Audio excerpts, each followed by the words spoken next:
in my case, it's going to look like that. Melt them together. Use the carving tools to change the shape.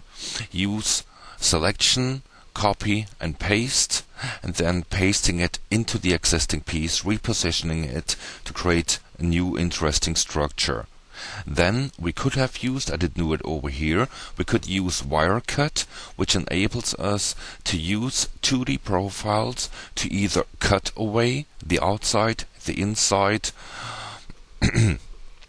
or just to lower a certain area. This could also be more interesting profile instead of just a square, to then add more structure, to then have a result with a nice clean shape.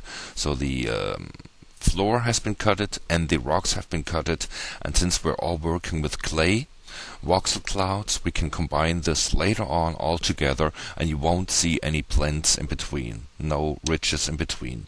Then we're using color information to add color on the object, and the same thing of course also for the rocks. So we're now moving on to the next part, where we're going to paint the lizard.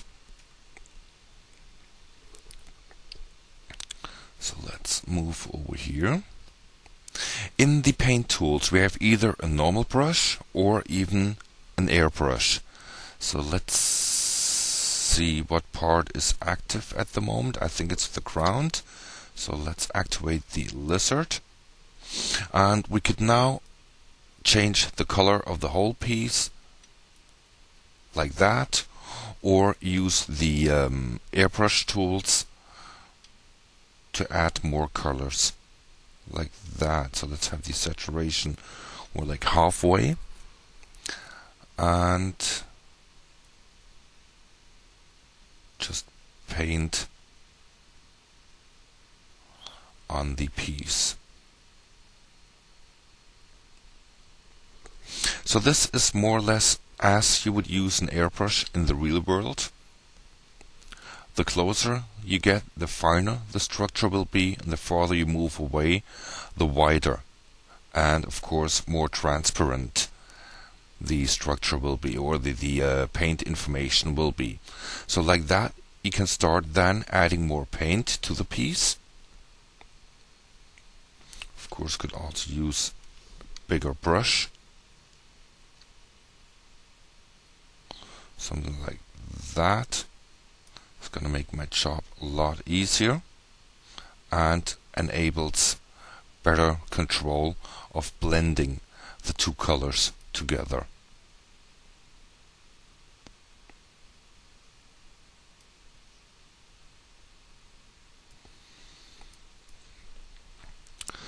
Just going to jump over to the next file where the lizard has already been painted, because this is going to take, depending on how fine you want to be, several seconds to several minutes.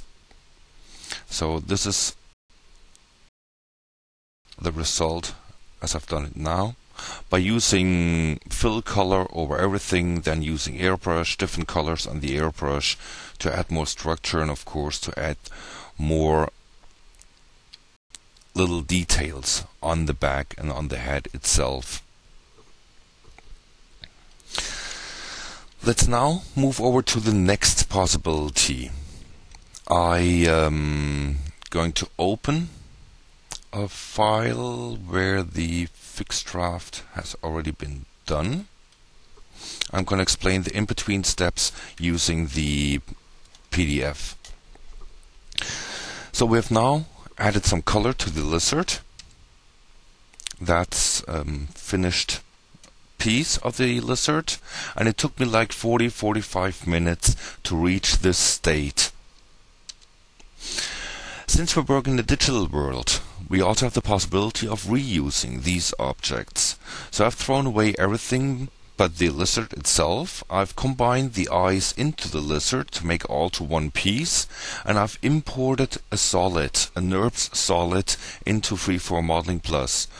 FreeForm Modeling Plus, of course, also has the possibility of importing as well as creating and exporting patches, NURBS patches, as well as watertight solids. So we're going to reuse the lizard to create some decorative ceramic tiles that can be used on the house, in the garden, or things like that.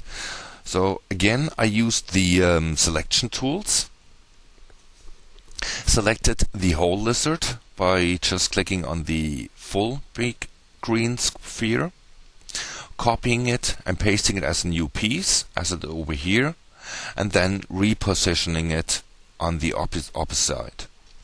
I've also converted the solid into clay, and then I have the possibility of combining both pieces into one piece, which has been done over here.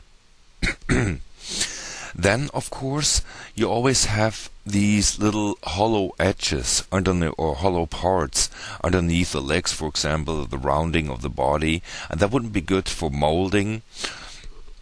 And especially if this whole tile is going to be one piece. So we're going to use a tool from the mold area down here called Fixed Draft. I then define a direction, which is going to be the pull direction for the mold. I define if I work on the front or the back part. I'm able to define a draft angle, and then to cut away clay or to add clay. In our case, of course, we would like to add clay because we would like to fill these hollow spaces, not cut away the legs. I've already defined a parting line. Of course, I should have probably made the parting line down here, but silly me, I tried the use slice plane to create a curve wherever the plane intersects with the clay, but in real world I should have done it down here. To then click apply, to then fill these edges. Let's just jump to the next page and explain what I'm going to do. Again, I can now use the paint area tool to paint all these parts to have a smoother transition to result in something like that. The part that I've done after the fixed draft and after the smoothing of the transition is defining the part which is going to be molded. In this case, it's only going to be one part, but if we're, for example, creating electronic devices, toys, or something like that, you of course need sometimes two parts for, let's say, the upper side of the cell phone, as well as for the lower side of the cell phone. We then define the dimension of the mold itself, and then we're able to extrude the parting line to the outside and automatically having NURBS patches filled within. So that is then the finished mold. It's going to be divided in part 1, which is then the cavity, as we can see over here, and part 2, which is the internal part that would in this case be the back side, to then in the end have a finished tile.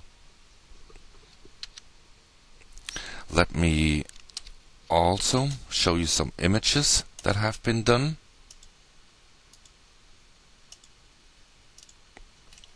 And some possibilities how this can then be used later on. So either I could use the painted model that I've shown before with the color on the lizard, the sand color on the floor, the rock color on the rocks, and rapid prototype that.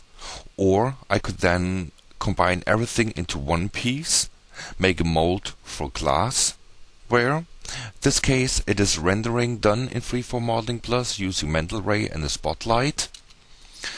Mental Ray and an indirect light to see more details. Then I did some tests using porcelain, which could be another option to use it as collectibles made out of porcelain. And again porcelain, but now a different environment for the rendering, just to give it a better look and also change the color of the porcelain a little bit.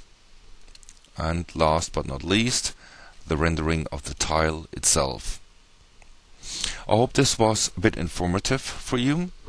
Like I said, check out www.senseable.com. Look who's the reseller in your area, or write an email to info@senseable.com. This is Mike Kuhn. Have a great day. Bye.